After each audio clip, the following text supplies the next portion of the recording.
Joe Biden is out with a new plan to fight racial inequality. He's proposing federal money and tax credits be steered to minority-owned small businesses and disadvantaged neighborhoods. But he's facing criticism from some who say the plan is missing something: reparations for slavery. Earlier this month, Asheville, North Carolina voted unanimously to become the first city in the South and only the second in the country to approve reparations for African-American residents.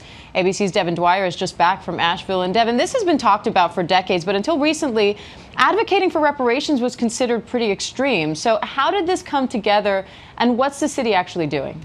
Yeah, and Asheville, Diane, has been a bohemian mecca of sorts for liberals in North Carolina for years.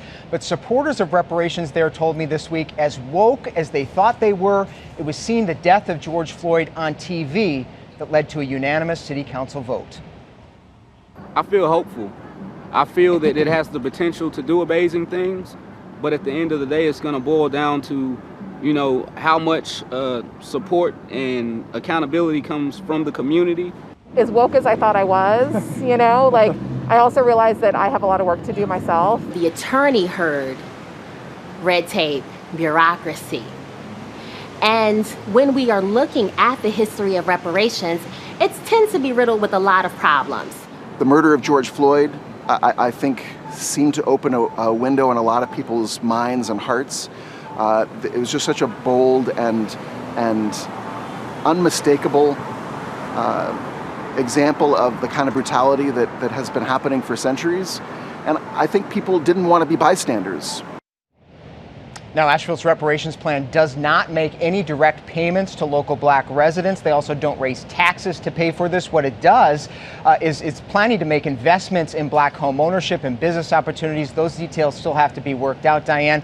A lot of experts skeptical that this will make a difference. The wealth gap between black and white families in Asheville is significant. And some local residents told me they don't think this should be called reparations at all. They say a lot of these investments should have been made from the beginning for black families. So a lot of debate still on this issue, Diane. And Devin, some say that this should be coming from the federal government. It's the federal government that reimbursed Native Americans for land taken and paid Japanese Americans for the internment camps of World War II. But a recent ABC News poll found that 63% of Americans say they oppose making these kinds of payments. So what are the chances of this actually happening on a federal level or more broadly throughout the country? It is being talked about here up on Capitol Hill, Diane. House Democrats are actually promising this year for the first time to pass a bill that would create a federal commission to study reparations in this country. President Trump and Republicans, as you know, are vehemently opposed. Here's what one Republican official in North Carolina told us. When you look at it, how do you determine what blacks were slavery, what whites were slavery? How would you identify those and come up with a correct way to do it? And to me, that would be nearly impossible to do. Restitution ought to be made when people are living.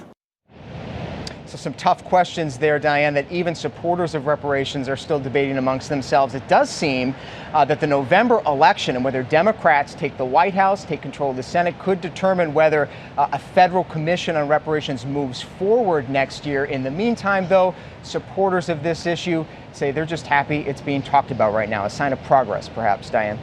Devin Dwyer in Washington, thanks. And you can hear more of Devin's reporting on this tonight on Prime at 7 p.m. Eastern. Hi, everyone. George Stephanopoulos here. Thanks for checking out the ABC News YouTube channel. If you'd like to get more videos, show highlights, and watch live event coverage, click on the right over here to subscribe to our channel. And don't forget to download the ABC News app for breaking news alerts. Thanks for watching.